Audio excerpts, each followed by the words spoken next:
ময়মনসিংহ সদর উপজেলার মরাকুড়ি এলাকায় কথিত জিরা চোরাচালান সংক্রান্ত একটি মামলায় আসামি নির্বাচন নিয়ে স্থানীয়দের মধ্যে ব্যাপক আলোচনা ও প্রশ্নের সৃষ্টি হয়েছে। মামলায় একজন ব্যক্তিকে আসামি করা হলেও প্রকৃত জড়িতদের নাম অন্তর্ভুক্ত না হওয়ার অভিযোগ তুলে নিরপেক্ষ তদন্তের দাবি জানিয়েছেন এলাকাবাসী। স্থানীয় সূত্রে জানা যায়, সাম্প্রতিক আইনশৃঙ্খলা বাহিনীর একটি অভিযানের পর চোরাচালান সংশ্লিষ্ট একটি মামলা দায়ের করা হয়। তবে মামলার এজাহারে মাসুদ নামে এক ব্যক্তির নাম অন্তর্ভুক্ত করা হলেও অভিযোগের কেন্দ্রবিন্দুতে থাকা প্রকৃত অপরাধীর নাম না থাকায় ক্ষোভ প্রকাশ করেছেন স্থানীয়রা। এলাকাবাসীর দাবি, চোরাচালান কর্মকাণ্ডের সঙ্গে জড়িত প্রকৃত ব্যক্তিদের চিহ্নিত করে আইনের আওতায় আনা না হলে সঠিক বিচার নিশ্চিত হবে না। তাদের মতে মামলার তদন্তে স্বচ্ছতা ও নিরপেক্ষতা বজায় রেখে প্রকৃত ঘটনার সঙ্গে জড়িতদের বিরুদ্ধে ব্যবস্থা গ্রহণ করা জরুরি। স্থানীয় বাসিন্দারা বলেন, কোনো নির্দোষ ব্যক্তি যেন হয়রানির শিকার না হন এবং প্রকৃত অপরাধী যেন আইনের ফাঁক ফোকর দিয়ে বেরিয়ে যেতে না পারে, সেটি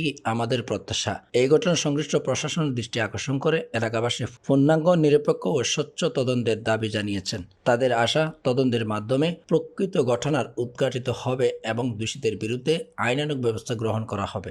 পরিষদের বর্তমান ইউপি সদস্য, আমি এই এলাকার স্থায়ী বাসিন্দা। এই এলাকায় একটা কিছু বিশৃঙ্খলা লোক আইসা এই এলাকায় এই জায়গায় একটা গাড়ি অবৈধ ইন্ডিয়ান জিরার গাড়ি এনে রাখছিল। তখন আমি ছিলাম পরিষদে, আমারে নিয়ে হাইরা এই মামলায় নিয়ে ফাটাইছে। এই আবার পূর্ণ তদন্ত চাই, যে কারণ যে যারা এই রিকভারি যার কাছে পাইছে এবং যার কাছে যারা জড়িত তাদেরকে আবার আইনের আওতায় না সুষ্ঠু বিচার করা হোক, এটাই আমি তার বিষয়ে জানি। মনে করেন যে আমি 12টার সময় নাইছি, আয়া আমার বাচ্চারা গোসল করাবার যেন ডাক পারাইছি, আর আরেক মহিলার ডাক পারাইছি লইয়া যাইবাম। যাওয়ার পরে আই দিন একটা গাড়ি খারাপ, পর্দা ঘুরা।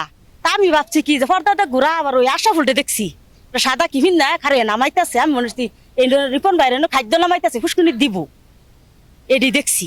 পরে আমি গেছি গা বাচ্চারা গোসল করবার, পরে 2টা ভ্যান গাড়ি জিরা লইয়া যাইতেছে ভ্যান গাড়িরা।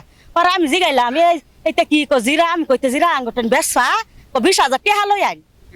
ওই যে রাইহান, ওই যে দাইরাখানদার ভ্যান চালক, আমার বলছে 20,000 টাকা লই আইন। আমি কই গতবার সময় মেম্বার পরিশুদ্ধ, পরিশুদ্ধ এই নাসিন না হে থাকলাম না কইতাম ভাই, হ্যাঁ আসিন না, হ্যাঁ এটা সম্পর্কে কিচ্ছুই জানে না।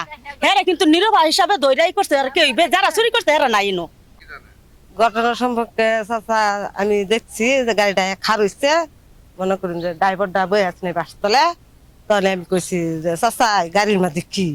আবার কইছে কলে সিমেন্টের বস্তা। আমি কই নিবেন, কই মসজিদ পরে না ড্রাইভার চিনি না, কিন্তু আরেকটা লোক যে মোবাইল করছে আশা হল হেরে দেখছি খালি এই ড্রাইভারের লোকে আঙ্গর ল্যাম্বর, কিন্তু চাচাই না আসিল না। আমরা তো মনে হচ্ছি সিমেন্টের বস্তায়। পরে যখন খুলছে তখন চাচা গ্যারান করছে, গ্যারান ফলানো জিরা আনছি এই দেখছি আঙ্গর ল্যাম্বর আসিনি পরিশুদ্ধ।